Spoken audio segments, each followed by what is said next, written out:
Perkenalkan, nama saya Andi Regina Ayu Karlina dengan rekan tim saya, Trisandi Cakra. Hari ini kami akan mempresentasikan tugas proyek akhir kami untuk tugas mata kuliah proyek sistem informasi sebagai tugas akhir dengan studi kasus Tokopedia. Seperti yang kita ketahui bahwa Tokopedia adalah salah satu marketplace terbesar di Indonesia. Namun, seiring pertumbuhan pengguna dan transaksi, Tokopedia menghadapi berbagai tantangan teknologi. Beberapa masalah utama yang kami identifikasi antara lain adanya lonjakan traffic saat event besar seperti Harbolnas dan Ramadan, ancaman fraud dan keamanan akun, pencarian dan rekomendasi produk yang harus tetap cepat meskipun datanya sangat besar.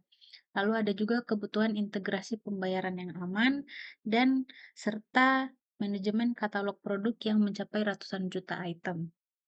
Lalu proyek ini berfokus untuk menyelesaikan tantangan tersebut melalui pendekatan teknologi modern. Ada pula tujuan dari proyek ini, yaitu pertama ada meningkatkan skalabilitas sistem, kedua mengurangi fraud dan aktivitas mencurigakan, ketiga meningkatkan performa pencarian dan rekomendasi, keempat memastikan integrasi pembayaran yang aman dan stabil, lalu kelima ada memberikan pengalaman pengguna yang lebih cepat, aman, dan nyaman. Lalu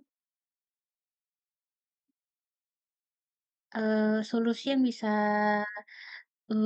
kita berikan untuk mencapai tujuan ini, yaitu Tokopedia bisa menerapkan beberapa solusi teknologi seperti arsitektur microservice agar setiap pelayanan lebih mudah diskalakan dan dikembangkan paralel.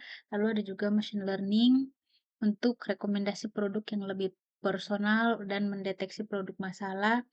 Lalu ada juga anti-fraud system dengan anomaly detection, risk scoring, OTP, dan monitoring real time. Lalu cloud infrastructure. Dan terakhir ada search engine berbasis Elasticsearch dan NLP agar hasil pencarian lebih cepat dan relevan. Lalu di stakeholder analysis ini, proyek utama ini terdiri dari pihak internal dan eksternal. Pihak internal itu meliputi product manager, lead atau teknologi leader, developer seperti back-end dan data scientist, ada developer engineer, ada QA engineer, UI UX designer, security engineer, sementara di stakeholder eksternal antara lain ada partner pembayaran seperti OVO dan pihak bank. Semua stakeholder ini memiliki peran penting dalam keberhasilan implementasi.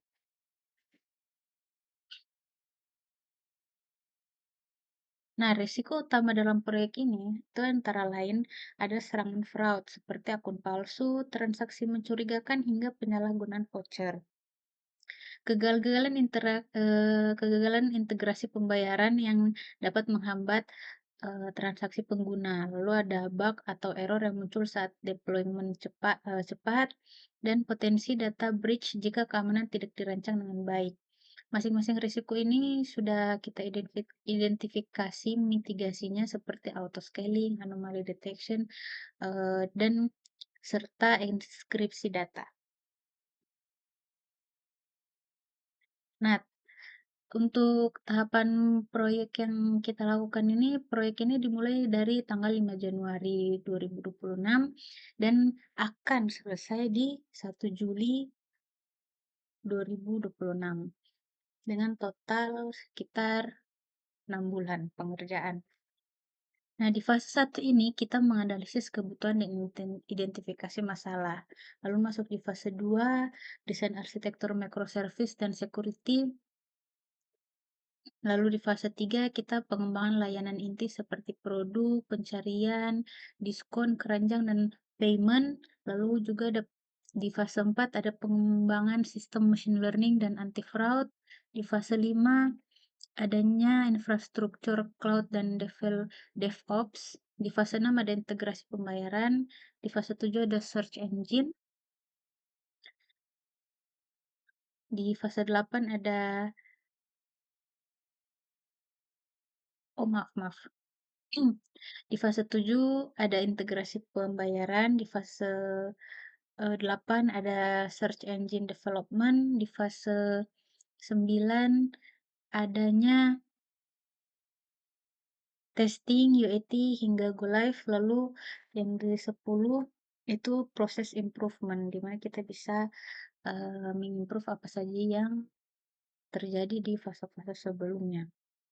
Nah, beberapa fase ini dapat berjalan paralel, sementara lainnya harus sekuensial sesuai dengan dependensinya.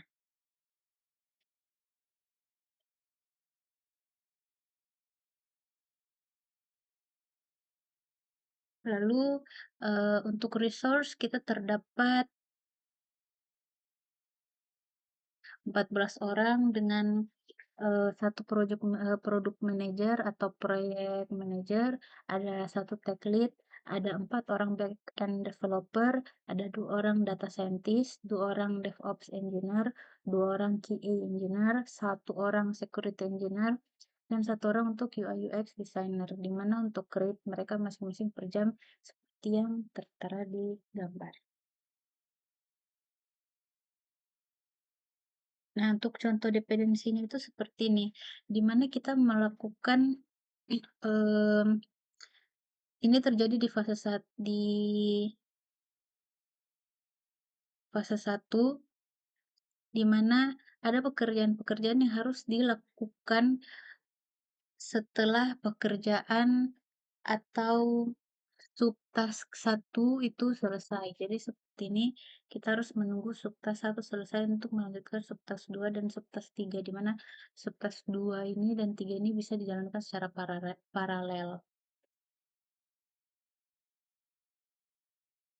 Oke, untuk kesimpulannya, proyek ini memberikan gambaran bagaimana Tokopedia membangun sistem yang scalable, aman, dan cepat untuk memenuhi kebutuhan jutaan pengguna. Pendekatan seperti microservice, machine learning, serta cloud computing yang digunakan Tokopedia ini membuktikan bahwa teknologi modern sangat penting untuk menjaga performa layanan e-commerce sebesar Tokopedia. Jadi, sekian presentasi kelompok kami. Terima kasih.